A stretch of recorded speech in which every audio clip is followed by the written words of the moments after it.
এই ভিডিওতে আমরা কথা বলবো বিএনএস সেকশন 101 এর ব্যাপারে। ধারা 101। বিএনএস সেকশন 101 মার্ডারকে ডিফাইন করে। এখানে 4টি পয়েন্ট দেওয়া হয়েছে। এই 4টি পয়েন্টের মধ্যে ফল করলে তখন তাকে মার্ডার বলা হবে। First, if the act is done with the intention of causing death,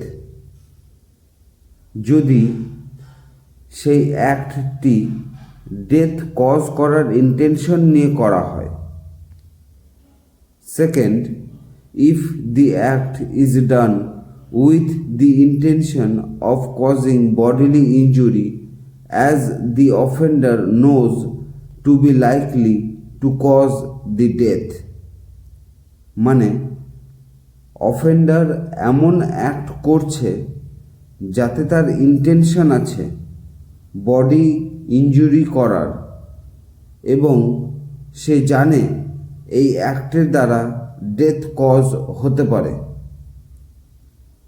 third, if the act is done with the intention of causing bodily injury is sufficient in the ordinary course of nature to cause death, মানে ইন্টেনশনের সাথে এমন বডলি injury করা হয়েছে যেটি sufficient প্রকৃতির নিয়মে death cause করার জন্য, তখন তাকে মার্ডার বলা হবে।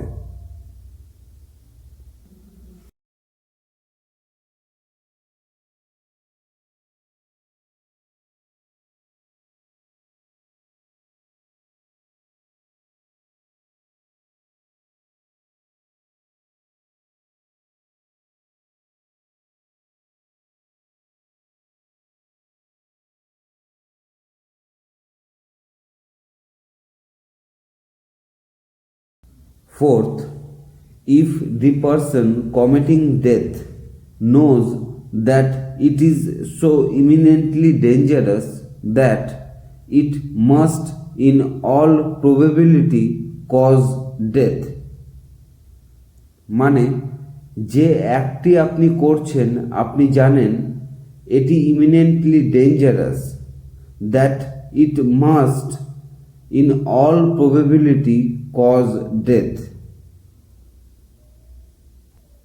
মানে সমস্ত রকম প্রবাবিলিটি আছে ডেথ কজ করার জন্য, তখন তাকে মার্ডার বলা হবে।